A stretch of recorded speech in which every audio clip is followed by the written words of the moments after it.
bien. Tomando en cuenta también su agenda este fin de semana, que el domingo se celebra el Día del Maestro, preguntarle, presidente, ¿cuáles son los pormenores de su gobierno con respecto a esta situación que fue la reforma educativa?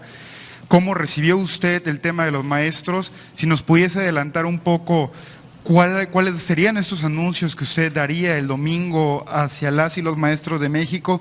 ¿Y cómo le gustaría, o más bien dicho, cuál sería su sentir que sería la educación en México al finalizar su sexenio? ¿Cómo le gustaría dejar la situación del magisterio, la situación del sindicato, la situación de los planes educativos, tomando en cuenta que usted ha hablado mucho de la revolución de las conciencias? Entonces, la premisa fundamental para esto, pues, es la educación. Entonces, presidente, preguntarle cómo le gustaría dejar el sistema educativo, tanto para estudiantes como para maestros, al finalizar su gobierno. Gracias, presidente. Bueno, pues el domingo, en efecto, nos vamos a reunir con maestras, con maestros. Es 15 de mayo, es día de las maestras, los maestros, a los que queremos mucho, lo que somos, lo que sabemos, mucho o poco, se lo debemos a nuestras maestras, a nuestros maestros. Y así empezamos, reconociendo la importante labor de los maestros, porque en los últimos tiempos se afectó mucho la imagen de las maestras, de los maestros. Eran y siguen siendo, desde luego, muy queridos, muy respetados.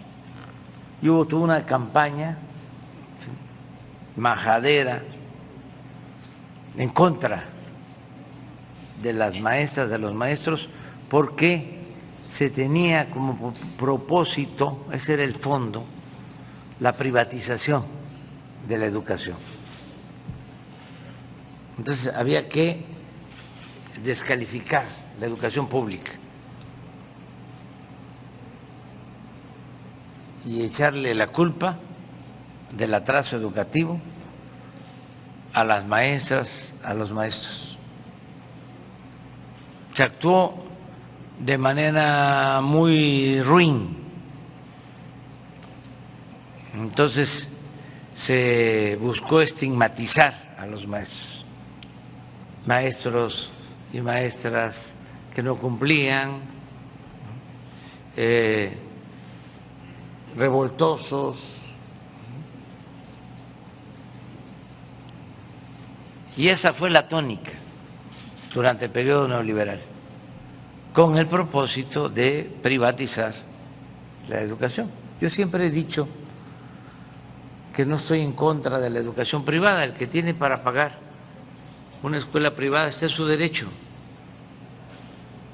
Pero hay millones de mexicanos, la mayoría de los mexicanos, que no tienen para pagar colegiaturas. Y el Estado está obligado a garantizar la educación pública, gratuita, de calidad, en todos los niveles escolares. La educación no es un privilegio, es un derecho del pueblo. Es lo mismo que la salud. Y llevaron a cabo la misma estrategia. Entonces, inventaron también, además de la ofensa al sector magisterial, inventaron lo de la calidad de la enseñanza, la excelencia educativa. Claro que queremos que la educación sea de calidad y que haya excelencia, pero nos importa también el acceso a la educación, la cobertura. Van a entrar entonces solo los que tienen para pagar colegiatura. Activar la campanita para que te lleguen todas las notificaciones. Nada más ve a la campana y ponle todas. Que no se te olvide darle like al video, compartir y dejar algún comentario. Asimismo te invito a mis otros dos canales, que es Mate Vlogs y James nos Vlogs. comprometimos Y te dejo con las recomendaciones de estos derogar, videos. Cuídate mucho. A quitar la mal llamada reforma educativa. Imagínense hasta dónde llegaron en lo absurdo. ¿Cómo se va a llevar a cabo una reforma educativa si fuese ese el propósito real, sin el apoyo de los maestros y de las maestras? ¿Quién transmite la educación en el aula? Pues la maestra, el maestro. ¿Cómo se va a imponer algo? Entonces, ahora, afortunadamente, pues ha habido un cambio favorable. Nosotros nos sentimos muy orgullosos de la labor de las maestras, los maestros.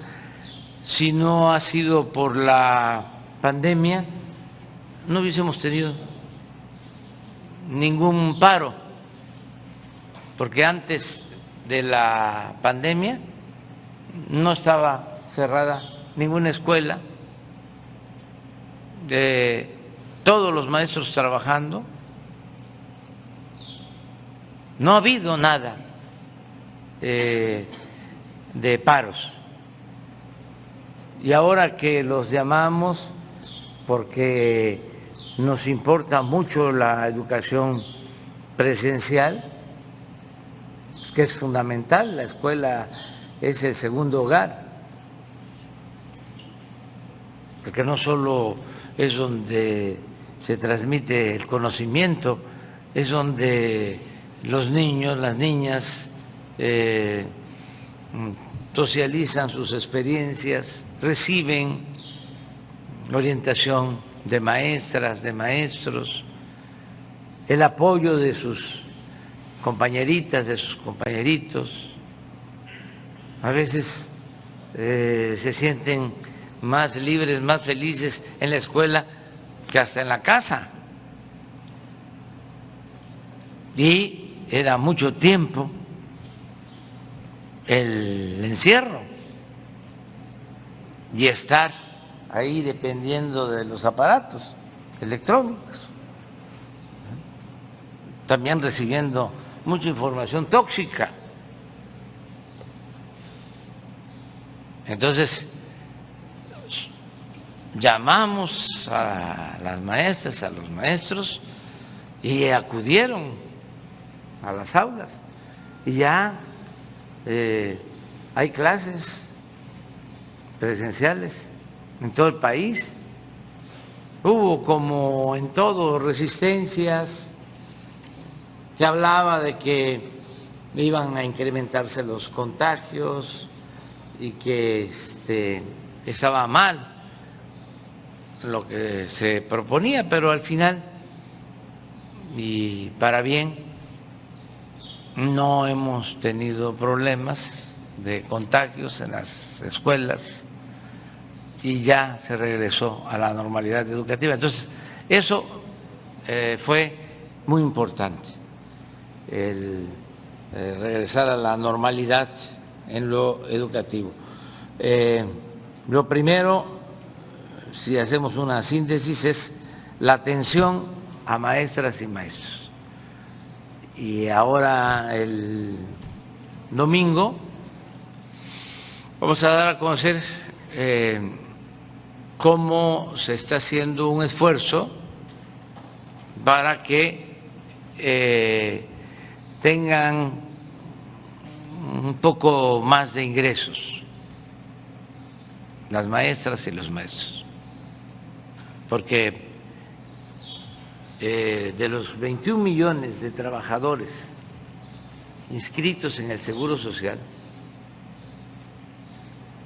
como ha ido incrementando el salario, ya el promedio de los ingresos de esos 21 millones de trabajadores inscritos al Seguro Social es de alrededor de 14,400 pesos al mes.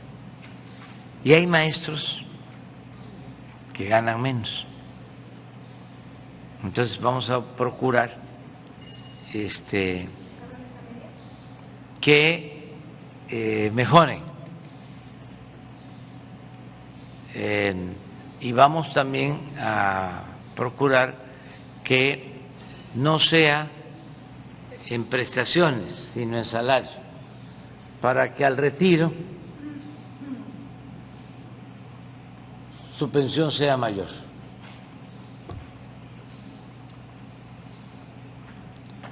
Entonces, es maestros, lo otro son contenidos educativos, estamos trabajando en eso, porque necesitamos fomentar mucho una educación humanista, con dimensión social, un tronco común en donde actuemos de manera humana, fraterna, y que a partir del tronco común ya se puedan formar buenos técnicos, científicos, ¿no?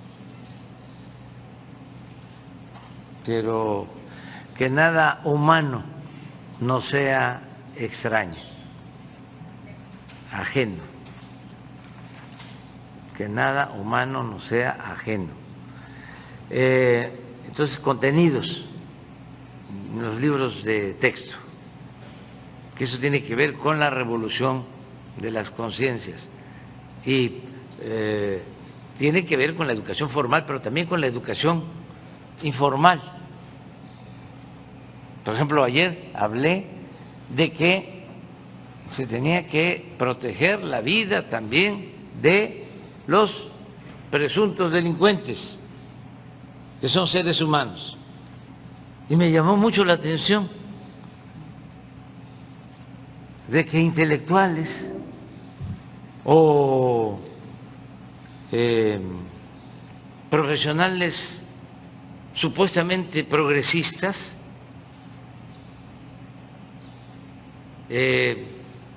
me cuestionaran. Por eso estamos viviendo momentos interesantes. Es un momento estelar en la vida pública de México, porque está saliendo todo eso. ¿Cómo vamos a querer que alguien pierda la vida? ¿Cómo vamos a estar en el fondo a favor de la ley del talión, del que a hierro mata, a hierro muere, y el diente por diente y el ojo por ojo? Lo decía Tolstoy, si a esas vamos, pues nos vamos a quedar chimuelos todos o tuertos o ciegos. Pero estoy hablando de intelectuales o escritores. Déjenme que yo recuerde a uno, cuando menos. Curcio dice en un comentario, fue un desliz del presidente, según Cárdenas, el conductor. No, bueno, alguno de ellos, no sé exactamente, sí, que seguramente lo va a aclarar. No, fíjense que así pienso. Y vamos a analizarlo. Actuaron muy bien los soldados, pero para que se entienda mejor porque no estoy hablando de Curcio y de Cárdenas, son millones que piensan así.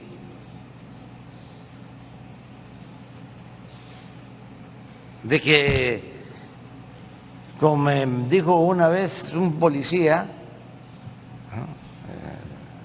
de esos autoritarios, que los derechos humanos eran para los humanos derechos.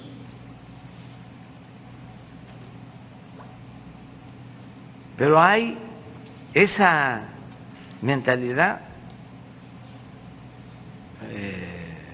muy autoritaria, como el otro escritor que es famosísimo, que lo leen también yo creo que millones.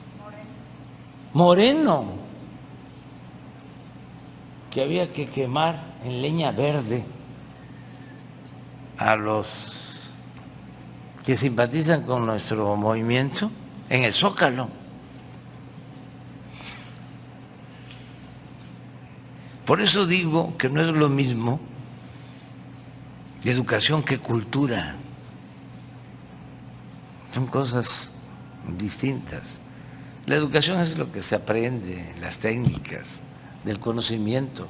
La cultura es lo que viene de lejos, es lo que tiene que ver más con nuestros valores, con nuestros principios. Entonces, sí es importante analizar todo esto. No sé si pones de nuevo lo de la gráfica sobre letalidad. Eso explica todo. Antes ni siquiera estaba tan grave la situación de inseguridad, pero era mucho el afán autoritario de decir, no me va a temblar la mano, vamos a imponernos. Y aquí está. Por eso es que decimos somos distintos y además entiendo, aunque no comparto tu punto de vista, ese pensamiento autoritario. Aquí está. Miren, este es Calderón 2011. Esos son los enfrentamientos. 1076 enfrentamientos entre delincuencia y fuerzas de seguridad del Estado. En estos enfrentamientos, 1127 heridos y detenidos. Y 1412 muertos. Más muertos que heridos y detenidos. Porque los remataban. Incluyo lo que pasaba en Nuevo León, en ese entonces. Pero eso ya se los dejo a ustedes de tarea, para que lo investiguen. Porque era el mátalos en caliente.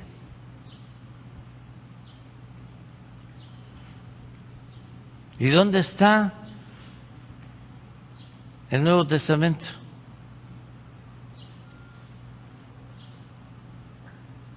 ¿Y dónde está el amor al prójimo? Pues ahora 94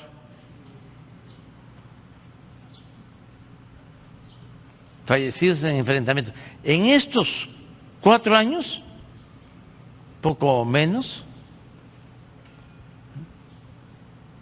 ha habido menos muertos que en un año.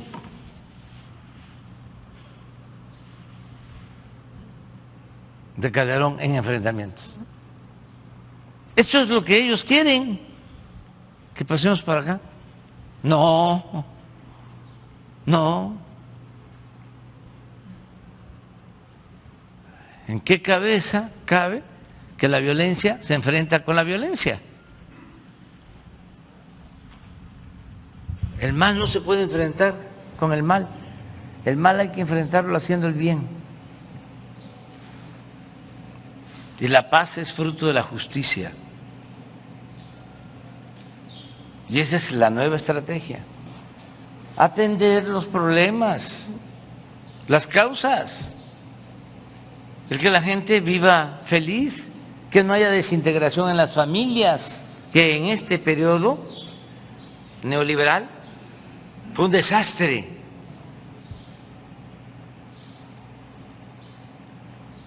No se conocen esos datos, pero la separación de familias fue como nunca.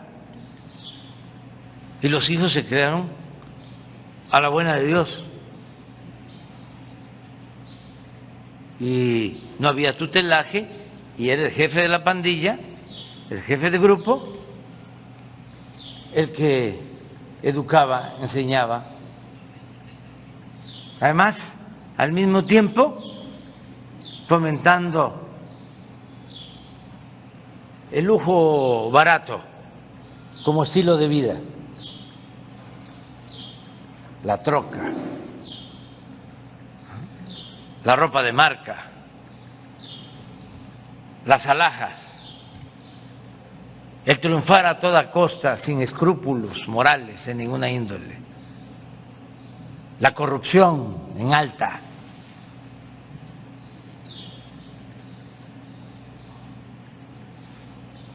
¿Cuánto tienes? ¿Cuánto vales? Y los valores culturales, morales, espirituales, a un lado. En el que no tranza, no avanza.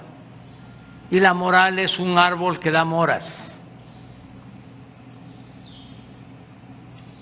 Y eso fue lo que prevaleció. Entonces quería yo tratar el tema. Es muy interesante. Cuando dije abrazos, no balazos, se rieron y todavía lo siguen haciendo. No me importa, porque nuestra estrategia de atender a la gente pobre, de atender a los jóvenes, nos está dando resultados, sin violar derechos humanos. Se está avanzando. Porque les estamos quitando el semillero a la delincuencia, le estamos quitando a los jóvenes. ¿Hasta dónde estábamos? ¿Hasta dónde habíamos llegado?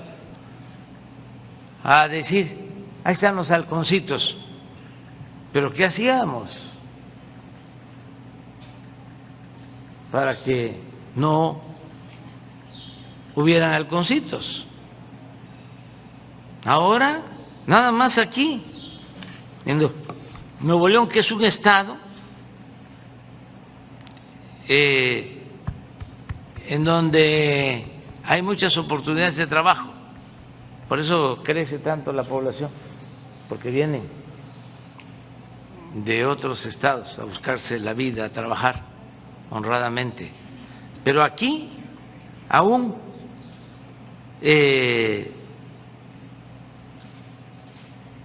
habiendo empleo, hay 1,882 jóvenes, 1,882,